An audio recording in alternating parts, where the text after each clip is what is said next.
Niché dans la vallée de Liberec, en République tchèque, se dresse le village pittoresque de Vítkov. La vie semble plus que paisible pour sa centaine d'habitants, mais depuis quelque temps, l'inquiétude règne. Avant, il y avait environ 1 mètre d'eau ici. Mais depuis un an, le niveau de l'eau a beaucoup baissé. Et ce ruisseau s'est presque complètement asséché. Pointé du doigt, le réchauffement climatique, mais aussi la mine de lignite polonaise de Turów, de l'autre côté de la frontière. Ces importants besoins en eau menacent la nappe phréatique de toute la région, craignent les habitants de Vítkov. Comme ici à l'école maternelle, ils ont dû faire creuser des puits de plus en plus profonds pour s'approvisionner en eau potable. Le problème, c'est que tout le monde n'a pas les moyens de financer ces travaux. Et si les gens n'ont pas d'eau, ils partiront. Et la région va mourir. Direction Bogatynia, à l'ouest de la Pologne, que jouxte la mine de Turów et sa centrale thermique. La ville doit sa prospérité au charbon. Mais cela a un prix. La centrale de Turów est classée parmi les 5 centrales à charbon les plus génératrices de CO2 et aussi les plus polluantes d'Europe.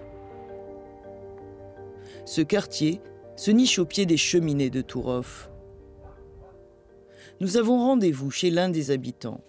Comme beaucoup à Bogatynia, il travaille dans le secteur de l'énergie. Il ne veut pas être reconnu. L'extraction du charbon et le fait de le brûler entraînent de nombreux problèmes de santé, surtout à cause de la poussière et des particules fines qui nous ensevelissent. Les normes sont régulièrement dépassées. On le sent dans nos bouches, dans nos yeux, dans nos nez. On le voit sur tout ce qui nous entoure.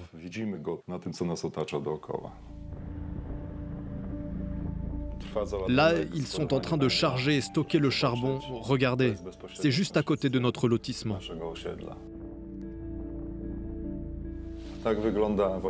Et ça, c'est ce à quoi ressemble la neige chez nous en hiver.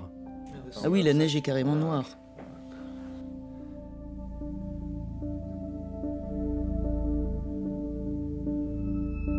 Je vous invite sur la terrasse.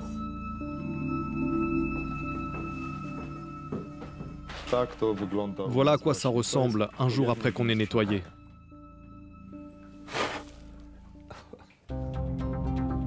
La Cour européenne de justice a épinglé la Pologne pour la mauvaise qualité de son air.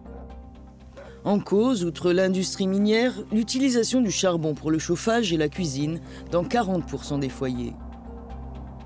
À Katowice, capitale de la Silésie et hôte du récent sommet mondial sur le climat, Vous voulez un masque? ces militants tentaient ce jour-là de sensibiliser l'opinion. Selon l'Agence européenne pour l'environnement, la pollution tue quelques 50 000 personnes par an dans le pays. Sur les 50 villes les plus polluées d'Europe, 33 se trouvent en Pologne. Et le charbon est l'une des causes du réchauffement climatique. C'est pourquoi il faut en sortir. Une gageure en Silésie, longtemps surnommé le royaume polonais du charbon. Le secteur représente quelques 85 000 emplois directs et génère 4 fois plus d'emplois indirects. La mine de charbon de Piast, non loin de Katowice, est la plus grande d'Europe. Nous sommes autorisés à y entrer quelques jours avant la COP24. C'était un vrai défi d'arriver jusqu'ici. Les compagnies minières rechignent à s'exposer aux médias avant le sommet. Elles craignent qu'on leur fasse une mauvaise publicité.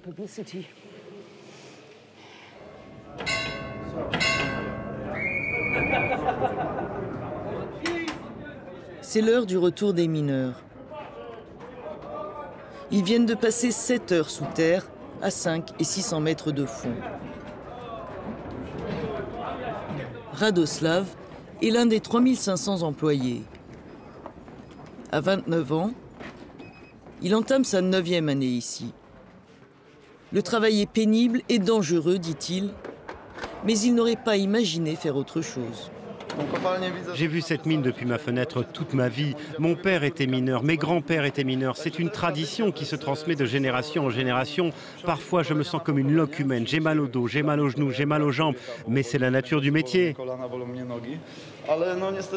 C'est difficile à expliquer, mais quelque chose m'attire ici et du coup, je continue à travailler à la mine.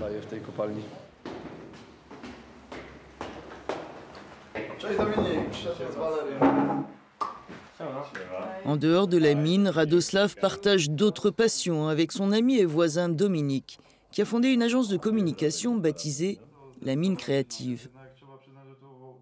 Ensemble, ils animent un blog dédié à la montagne et au sport de glisse. Si je dois passer mon temps de travail dans des tunnels étroits et dans l'obscurité, alors ma récompense, c'est de passer mon temps libre dans des espaces ouverts à la montagne et sur les sommets. Radoslav est aussi photographe. Depuis des années, il immortalise la réalité des mineurs de fond. Je sens que c'est mon devoir parce que je vis ici et que je travaille dans cette mine, de cultiver cette tradition minière, la montrer, la soutenir pour qu'elle ne soit jamais oubliée. La lutte contre le réchauffement climatique, c'est aussi leur affaire, disent les deux amis.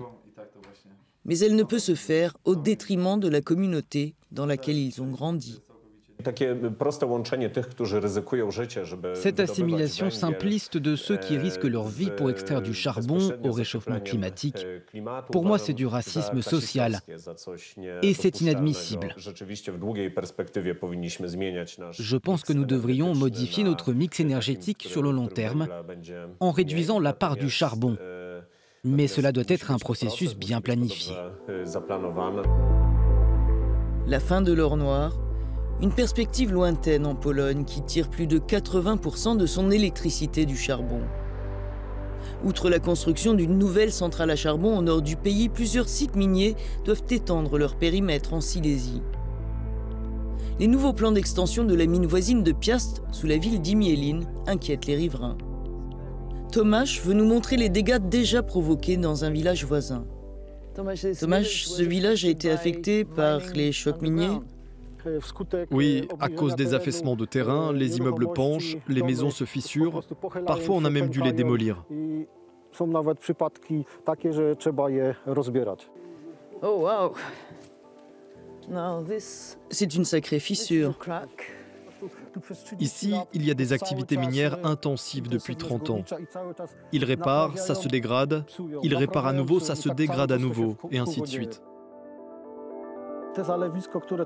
Là en face, vous voyez, c'est un étang d'eau stagnante.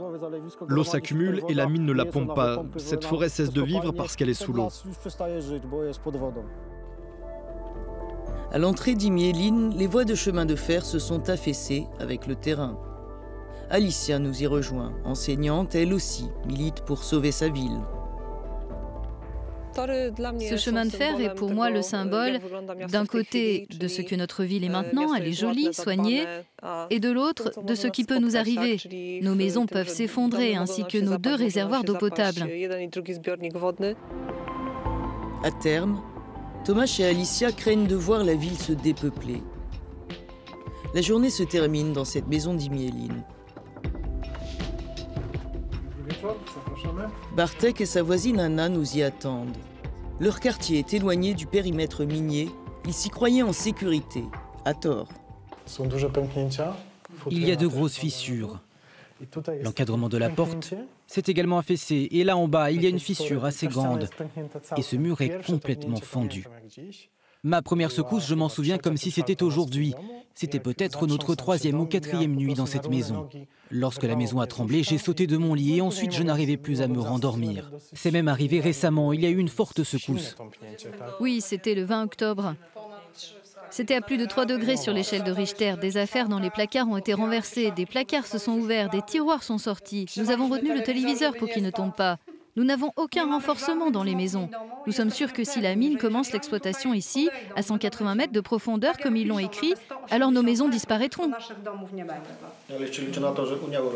Moi, je compte aussi sur l'aide de l'Union européenne, dont le programme politique prévoit de limiter l'exploitation du charbon. La neutralité carbone que préconise la Commission européenne à l'horizon 2050 est impensable aux yeux des autorités et de l'industrie minière polonaise. Une transition trop rapide serait fatale, assure le responsable du syndicat Solidarité en Silésie, pour qui l'économie verte ne pourra compenser les pertes d'emplois potentielles. Il y a 25 ans, quand le processus de restructuration a commencé, nous y avons perdu des milliers d'emplois et seulement des centaines d'emplois ont été créés en échange. Si l'accélération du processus de décarbonisation continuait à être aussi forte que le souhaite l'Union européenne, nous ne le supporterions pas, ni du point de vue économique, ni du point de vue social. Et quoi qu'il en soit, nous allons continuer à acheter des produits avec une empreinte carbone venant de pays qui se fichent des questions de climat, de réduction d'émissions de gaz à effet de serre comme la Chine, l'Inde, les États-Unis, etc. Nous perdrons toute compétitivité au sein de l'Union européenne.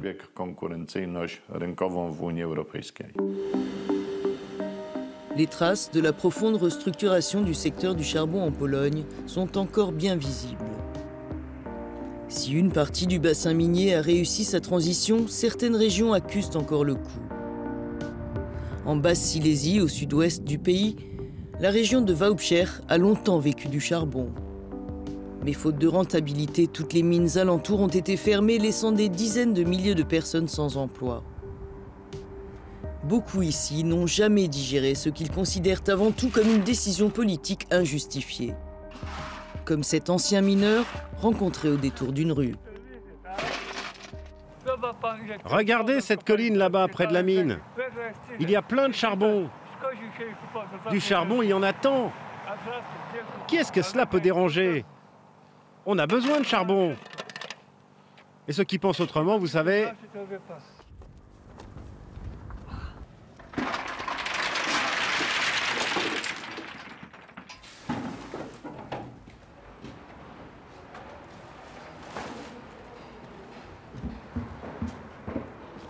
Roman a perdu son emploi de mineur il y a une vingtaine d'années. Faute de retrouver du travail, il a repris du service dans les puits dits de pauvreté. Des mines illégales creusées à même le sol. Apparues au plus fort de la crise, elles ont fait vivre jusque 3000 personnes de la contrebande de charbon. Sévèrement réprimée, l'activité est devenue plus rare ces dernières années.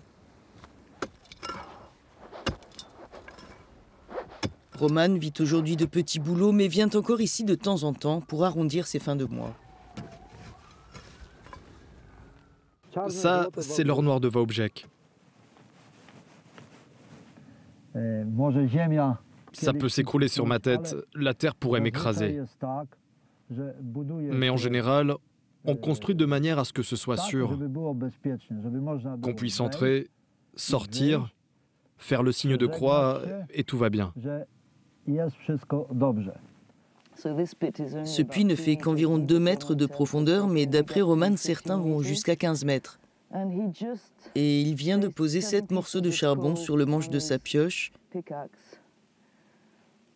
Il dit qu'il représente les 7 personnes qu'il connaissait, qui sont mortes dans ces puits.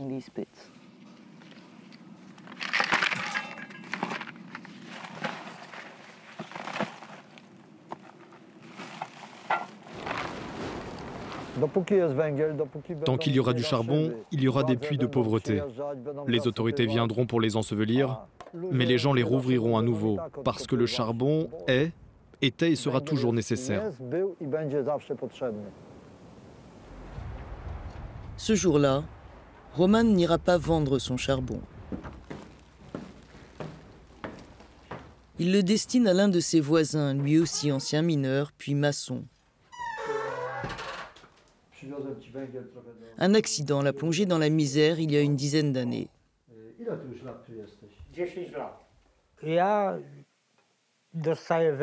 On me donne du charbon qui vient des puits de pauvreté.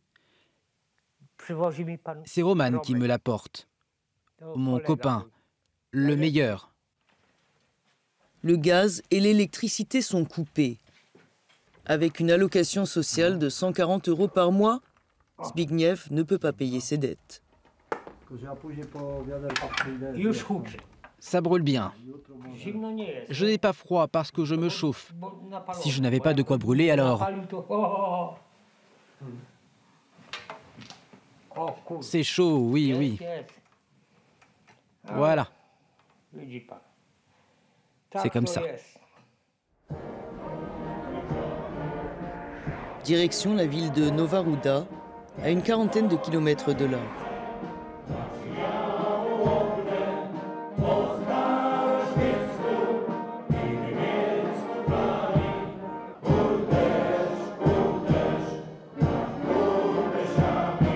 Nous sommes conviés à une soirée très exclusive organisée chaque année à l'approche de la Sainte Barbe, patronne des mineurs. Nous y retrouvons Roman en costume d'apparat. Pour rien au monde, il ne manquerait ce rendez-vous.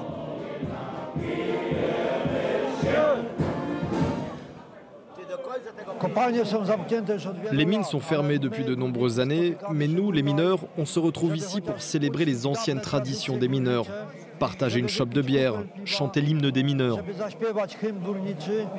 Pour que nos cœurs, ne serait-ce que pendant quelques instants, battent au rythme de ces anciens jours où tout le monde travaillait.